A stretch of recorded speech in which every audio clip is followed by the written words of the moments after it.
Hi friends, very good morning అందరికీ. అలాగే ముందుగా మన ఛానల్కి ఎస్ఆర్ డ్రీమ్స్ పల్లెటూరు రుచులు ఛానల్కి స్వాగతం సుస్వాగతం. మన ఛానల్ చూస్తున్న ప్రతి ఒక్కరికి ఈరోజు రైతులకి అప్డేట్ ఇవ్వడం జరుగుతుంది. ఏంటంటే రైతన్నలకి యూరియా అనేది ఎక్కువగా వాడుతున్నారు. దాన్ని వాడటం వల్ల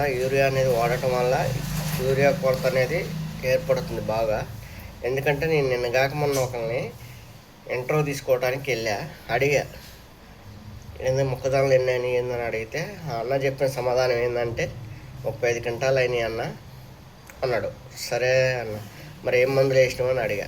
పెట్టుబడి లేక యూరియా వేసినా, యూరియా వేసే బండి ఇచ్చిన 10 కట్టలు యూరియా పోసిన అన్నాడు. ఇలా రేటు తక్కువ ఉందని యూరియా అనేది అలా రైతులు విచ్చలవిడిగా వాడటం వల్ల యూరియా కొరత అనేది వస్తుంది. అందుకే రైతులు కట్టేసే కాడ అరకట్టే వేయండి. ఎందుకంటే ముందు యూరియా అనేది భవిష్యత్తులో చాలా కొరత, మామూలు కొరత కాదు, చాలా కొరత వచ్చింది. అది ఇప్పుడు మీకు అర్థం కాదు. ఎందుకంటే ఇప్పుడు మన కాడ ఉంది కాబట్టి ఉన్నప్పుడు దాన్ని జాగ్రత్తగా పొదుపు వాడుకుంటే కొద్దిగా బాగుంటుందని నా ఒక ఒపీనియన్ అంతే. అలాగే మార్కెట్లో ఈరోజు పత్తి గింజలు కనుక మంచి ఏం ఫీల్డ్లో ఏం రన్నింగ్లో ఉన్నాయి అనేది కనుక వీడియో అనేది తీసి మీకు అప్డేట్ చేస్తా. రైతు సోదరులకి దయచేసి డబ్బులు ఉంటే, ప్రతి ఒక్క రైతు అన్న కోరుకునేది ఒకటే, నేను డబ్బులు ఉంటే యూరియా దొరికినప్పుడు ఇప్పుడు తీసుకెళ్ళి ఇంట్లో వేసుకోండి. ఎందుకంటే ఇంకా 4 రోజులు పోతే లైన్లో నిలబడి మీరు తెచ్చుకోలేరు. ఆ కష్టాలు ఉండకూడంటే యూరియా అనేది మనకి ఎంత అవసరం పడిద్దో అంత ఇప్పుడు డబ్బులు ఉంటే తీసుకుపోయి ఇంట్లో వేసుకోండి.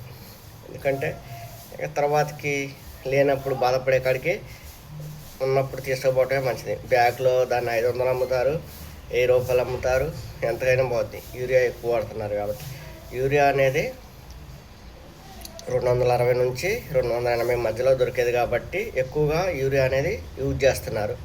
అందుకే యూరియా అనేది కొరత అనేది ఏర్పడుతుంది. ఎందుకంటే ఇరాన్ యుద్ధం కారణంగా ఈరోజు మనకి యూరియా అనేది చాలా ముడి సరుకు అనేది రాకుండా ఉండటం వల్ల యూరియా అనేది కొరత అనేది ఏర్పడే అవకాశం ఎక్కువగా ఉంది మనం తెలుసుకున్న దాంట్లో. అందుకే రైతన్నలు దయచేసి యూరియా అనేది వీలైనంత వరకు డబ్బులు ఉంటే ఇప్పుడు దొరికేటప్పుడు తీసుకుపోయి ఇంట్లో వేసుకోండి పత్తి గింజలతో పాటు. దయచేసి మన ఛానల్ లైక్ చేయండి, సపోర్ట్ చేయండి, ఆదరించండి ఫ్రెండ్స్. అలాగే ఈరోజు మార్కెట్లో పత్తి విత్తనాలు ఏమి నడుస్తున్నాయి స్పీడ్గా, ఏది మంచిగా ఉందనేది కనుక అప్డేట్ తీసి పెడతా ఫ్రెండ్స్. బాయ్. జై హింద్, జై భీమ్, జై తెలంగాణ.